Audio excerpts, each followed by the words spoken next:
João Batista, uma figura que todo mundo conhece, né? Mas tem um mistério ao redor dele que muita gente nem para pensar. Vamos mergulhar juntos para entender por que ele é tão crucial e o que a história dele revela sobre uma virada de chave, sabe? Na história da salvação.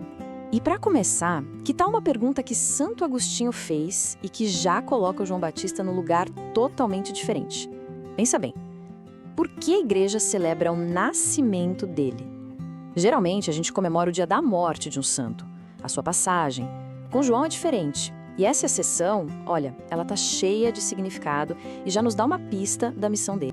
Pra gente entender a importância do João, a gente precisa voltar lá no comecinho, sabe? Nas circunstâncias, que foram bem milagrosas da chegada dele. E aqui Santo Agostinho nos dá uma imagem incrível, é como um espelho divino. De um lado, o nascimento de João, que vem de uma mulher idosa, considerada estéril, e o pai dele, Zacarias, duvida e fica mudo. Do outro lado, o nascimento de Cristo, vindo de uma jovem virgem, e a mãe Maria acredita e tudo acontece a partir da fé dela. Olha, esses dois milagres não são por acaso, de jeito nenhum. São intervenções divinas que estão ali, preparando o palco para uma era completamente nova. Mas o papel do João vai muito além desse nascimento milagroso. O lugar que ele ocupa na grande linha do tempo da salvação é simplesmente único. Ele não era só mais um profeta, sabe? Como o próprio Santo Agostinho disse, ele foi o ponto de encontro. Pensa nessa imagem. Ele era a personificação da transição entre o Antigo e o Novo Testamento. Uma ponte viva ligando o que era promessa ao que se tornou realidade. Isso fica super claro quando a gente lê a frase "A lei e os profetas vão até João". Ele é a figura que fecha um ciclo para anunciar o próximo. É como se ele fosse o ponto final do Antigo e, ao mesmo tempo, o grande anunciador do Novo. É o momento exato em que a história da salvação vira uma página decisiva. E essa identidade única dele de ser essa ponte, ela se revela de um jeito muito forte, com a quebra de um silêncio. E tudo começa com o pai dele. Vamos lembrar que o pai de João, Zacarias, ficou mudo por meses, né? Esse silêncio não foi um castigo qualquer, não. Tinha um significado simbólico muito profundo. Era como se a própria profecia estivesse guardada às 7 chaves, esperando o momento certo para ser aberta e revelada para o mundo todo. E aí, chega o momento da revelação. Quando Zacarias finalmente consegue falar para dar o nome do filho, João, o silêncio se quebra. E esse ato, olha que interessante, é um eco de outro evento fundamental. O véu do templo se rasgando quando Cristo morre na cruz. Nos dois casos, o que estava escondido, velado, se torna acessível. A profecia se abre porque aquele que ela anunciava finalmente chegou.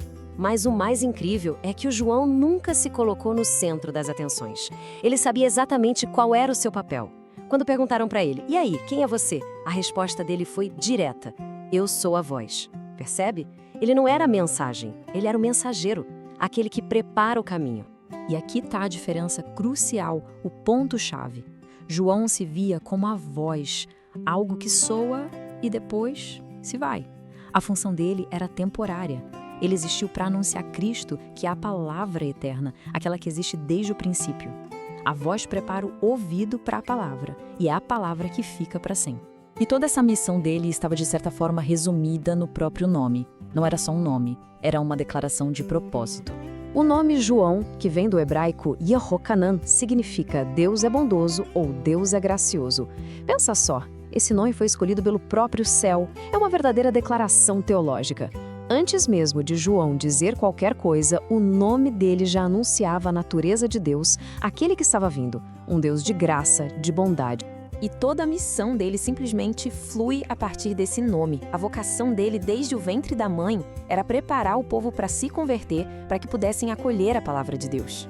E essa palavra, claro, é a maior manifestação daquela bondade divina que o nome dele já anunciava. Tá, mas e aí? Como a gente conecta tudo isso com a nossa vida hoje? A resposta está num tempo muito especial do ano, o Adviento. O Advento é esse tempo de preparação, de uma expectativa cheia de esperança, né? A gente se prepara para a vinda de Cristo. E para guiar a gente nessa jornada, a igreja nos dá algumas figuras-chave, alguns modelos para a gente seguir. A gente tem Isaías, o profeta da esperança, que olhava lá na frente. Tem Maria, que é o modelo perfeito da aceitação, da fé. E ali, do lado deles, está João Batista, o grande mestre da preparação. Ele personifica as atitudes que são o coração do advento: estar sempre vigilante, buscar a conversão e, o mais importante, apontar sempre para além de si mesmo, em direção a Cristo. E é exatamente isso que se espera de cada cristão, né? Preparar o caminho na nossa própria vida e ajudar os outros a encontrarem o Messias. A missão do João, portanto, não ficou lá no deserto, não. Ela continua ecoando através do tempo, como um chamado para cada um de nós, preparar o caminho do Senhor nos nossos corações, nas nossas famílias, no nosso mundo. E a grande pergunta que fica para a gente pensar é: como é que nós podemos ser essa voz hoje em dia?